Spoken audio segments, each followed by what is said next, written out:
Ladies and gentlemen, when we talk about violence, I believe that's what the 6-day workshop has been talking about. How do we eliminate violence amongst our societies? How do we eliminate violence within our families? How do we stand up as individuals to combat the ever-increasing violence in the society? And it's a very, very serious issue. Okay, and this issue has been in light probably for the last couple of weeks. And we are very serious about addressing this issue at a government level. And I'm glad that you have chosen to empower your participants here during the 6 weeks, and for them to take back the toolkit and the knowledge back to their own districts and divisions to ensure that other members are also informed of this. If I was to give you some statistics, ladies and gentlemen, 35% of women, I've been told, around the world are subjected to violence. 68% of women in the Pacific are subjected to violence, and 64% of our own Fijian women are subjected to violence, according to research studies that has gone. Okay? And what we simply should not forget is the disadvantaged group, especially the disabled groups, the vulnerable groups, are also subjected to this.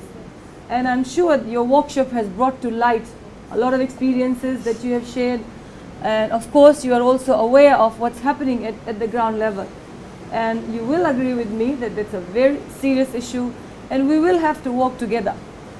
In the beginning, during the prayer, the gentleman said, you need to be brave and courageous. And I think, hats off to you. You are very brave indeed, you know. And to have survived it, or if you want to be the agent of change for your people. So indeed, you are brave, you are very courageous, and of course, you are blessed to be able to be empowered to make the necessary changes that we want within our societies. When we talk about change, ladies and gentlemen, we are talking about a change of mindset. For too long, you know, I have this big speech, I'll cut it short, but let's talk about reality. For too long, you know, women have been subjected to violence, and there are various reasons to it. Some say because it's our culture. Some say because it's a mindset of the men that we live with, thinking that it's all right for them to beat women. It's all right for them to punch a woman. It's all right for them to abuse and do that. And maybe this time is right for us to take this issue with great agency. Take ownership of this issue, because it affects our lives. It affects the lives of our mothers, our daughters, our grandmothers, our children, our young men and women all alike. And I think as a forum, you have taken a bold step in ensuring that, like it's mentioned, it's a journey that has started. Maybe this journey should have started long time back, you know, but it's never too late. That's what we say, it's never too late. And I also believe that whatever journey you take part in, it has to start somewhere. And this is a historical moment that you have chosen, your forum has chosen to start this journey for our members of the disabled community. Okay? And we've also found out, ladies and gentlemen, there are various reasons why women decide to stay within relationships where violence prevails. Some of them say, oh, I love my partner too much, even though he's physically violent to me, even though he hits me, he punches me, he abuses me, but I love him. Okay? That's from the women's perspective. But for how long are you going to live with that reason? If you love your partner, if you love your husband, then there's no reason for that husband to inflict pain on you. Pain is opposite of love, isn't it? So what we expect is this balance in a relationship, probably. We are looking at this balanced relationship where men and women treat each other equally, they treat each other with love and respect, and of course maybe that could be a solution to us. But I guess that's a long way to go, and that's a fight that you have started here today. And please go back to your communities with this, with the information that you have got. Another thing that the ministry is doing at the moment is we are trying to see that the law enforcement or the police agencies are very serious in dealing with issues. Just because you are a disabled person it doesn't mean that you would be treated any differently from a normal person. So the police commissioner has assured us that domestic violence issues are a priority for his force as well, and all cases, as and when reported, will be treated with urgency. Okay? So last year we signed up and a memorandum of understanding with the police force, because we were receiving a lot of complaints, not only from the disabled women and girls and children, but from normal women who would go and report, and they would be treated differently. Again, because some people still believe it's a private affair. Some people still believe that violence is an affair between the man and the wife. What happens inside the home, some people believe, is not public business. But now we believe that what happens to you is our business as well. So as individuals, as neighbors, as aunties, as daughters, as sisters, you are also responsible for your fellow, the fellow women and girls that are subjected to this violence. You can report such cases to the police, and we have been assured that the police force will come down hard on perpetrators of violence. And of course, if I may also say that this morning we had a workshop. I opened a workshop where now addressing gender issues and equality will be mainstreamed in all government agencies. And every government ministry will now have a focal point officer who will look to see that women and girls are given, the issues are given due priority within all ministries. So it's not only the Ministry of Women that is going to look at gender mainstreaming in ministries. Every ministry will have an officer who will look at the interest of women and girls within that. And that becomes a plan where we are going to implement the government's national gender policy. And of course, the policy will promote policies and laws which are consistent with the UNCRDP, the United Nations Conventions on the Rights of Persons with Disabilities.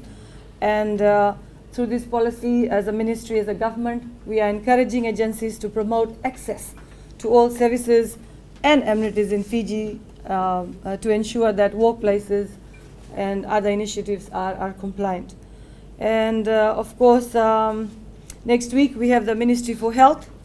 The Ministry for Health is participating in a joint training workshop with my ministry, focusing on gender mainstreaming, and officers, just like as you have, will be assessed to be deliverers of this training. Okay? We want to standardize training across the public service to enable all people to understand this complex issue, so that we can provide better services to deal with victims of abuse and violence. Of course, you're also aware that Fiji is a signatory to international conventions, including the United Nations General Assembly's Declaration on the Elimination of Violence Against Women that was launched in 1993. And of course, the government has committed to the goal to ending the crime of violence against women by recognizing the inalienable rights of each person, which is enshrined in our 2013 Constitution. Ladies and gentlemen, I think good news for you is in this year's session of Parliament, the Disability Bill 2016 is being placed before Parliament for a third reading for debate.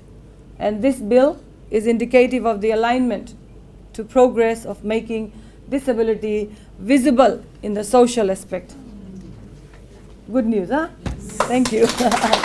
And of course, Fiji signed the United Nations Convention on the Rights of Persons with Disability on June 2nd, 2010.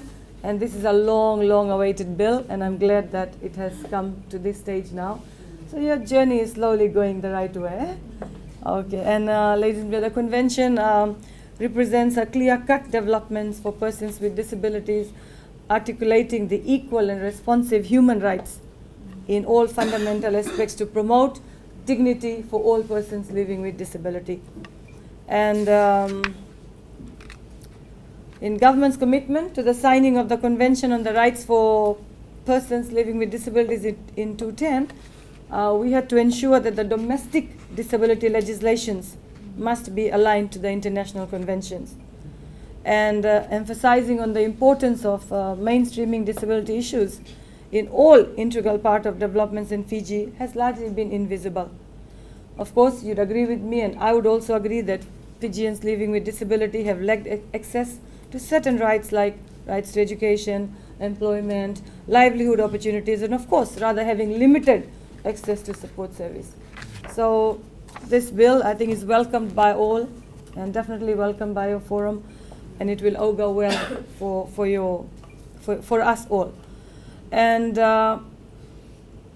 if we're trying to look at this, an inclusive barrier-free society, I think the bill paves the way for this. Inclusive barrier-free society. Okay? And that's a good start.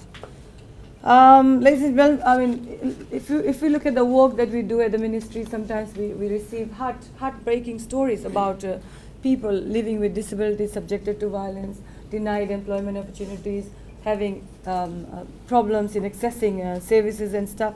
And we've also come across some who are basically pushed out from their families to go and fend for themselves. And that is very wrong. Okay? Each person has a right, and we will try to see how best we can protect your rights. We've also had some members of the disabled communities having to resort to begging because the family support is not there, and I think we need to work on that as well. And I'd also agree with you that persons living with disabilities are the most marginalized groups, and women more so. Okay? Because our issues as women are different. And during these disasters, during the recent TC Winston, some disturbing news was brought to us that the disabled community, the women and children and men as well, were having difficulties in accessing evacuation centers, and they had difficulties in accessing the most needed services. So that's where I said that as a forum, as an organization, you need to stand in solidarity to promote the interest of your members. Yeah? And you've got to be strong in that. You will face barriers, I'm sure you face challenges, but you've got to be strong. You are no different from any other person that is around in your community. And at this point, I would like to acknowledge the hard work of the Pacific Disability Forum, who in their work recognizes the very particular needs women and girls with disabilities have and those that experience violence and abuse. On behalf of the Fijian government and the ministry, ladies and gentlemen, I would like to express my gratitude to the women, all the participants here today who have traveled from the west, the north, I believe, east and the central, and those who have been part of the interviews for the toolkit. Your willingness to share your experiences. You know, it's not easy to share traumatic experiences. That's one of the problems people face when they go through traumatic experiences, when you go through violence, when you go through abuse at the hands of your own family members, your partners. It's not easy to come out and share. So you have shown courage in sharing your experiences, your traumatic experiences as women with disability, and of course about your personal and painful subjects, and that is extraordinary, and we humbly thank you for sharing that with us. I know that the development of this toolkit is a landmark, a historical event. It is unique and is the first to be developed in Fiji and the Pacific region, so congratulations. This workshop and this toolkit contribute to the mosaic that we are now trying to do in making a difference in the lives of the women in our region.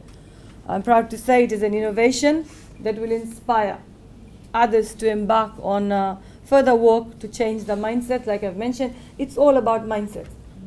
It's all about what's in here, how you perceive things. Okay? To change the mindsets of those who see change itself as a threat. You know, many a times people see change as a threat. You know, they resist the change. They're resilient to it. So we will have to walk.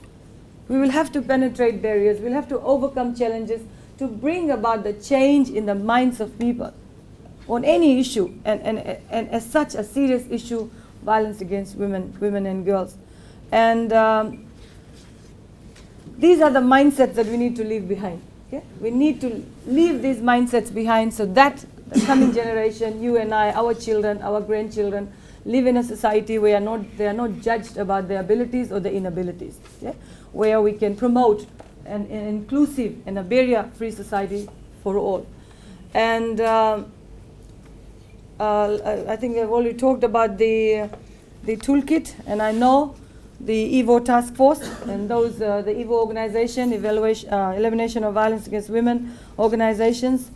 We encourage all to work in partnership with the Disabled People's Organization in using this toolkit when undertaking training activities in eliminating violence against women and girls with disabilities. And I join you all today with great hope, with great hope that this publication will assist all relevant organizations working in the area of ending violence against women and girls, and the DPOs when addressing violence against women and girls with disabilities in their work. Of course, you all deserve a big congratulations for being like strong and brave, leaving your families behind and being here for the 6 days. I know it's not easy, but I'm sure that the knowledge that you have provided to this forum, the experiences that you have shared with the forums, and the knowledge that you have contributed towards the assembling of the toolkit will go a long way in contributing to humanity, in contributing to the progress of our nation, and in contributing to the welfare and the well-being of not only the disabled women and children and men and boys, but to all. Because violence against women and boys and girls, if you call it, is a global issue. Right? It just doesn't affect one. It's a global issue, and I'm glad that we are progressing. We are taking such bold steps to address that. And if I end with this note, I mean, there was a time that we wouldn't talk about this. There was a time that violence would not be talked about. These were taboo subjects. So now we are coming up in forums like that. And I think we need to continue so that our journey goes a long way to make an impact on the lives of those disadvantaged and the vulnerable groups. And I'm sure with the cooperation and support, with a coordinated effort by getting all agencies together, we will be. Because not much is achieved when you walk in isolation. Okay? So we all need to come on board to fight this very serious social evil that is plaguing our society and affecting the lives. And of course, you've got to understand that when a woman suffers, if I may say, the whole family suffers, and that family includes children.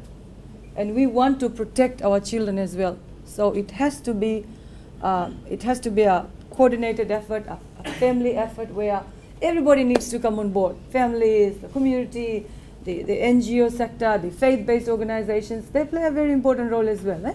The teachings that we impart from the pulpits. Religion teaches us violence is wrong. So we have to get on board everybody. We have to pool our resources. Whatever resources you have, whatever resources other organizations have, let's pool it together and fight this battle in a unifying manner where we are all united with the same cause and say, look, there is no excuse for violence. Thank you very much.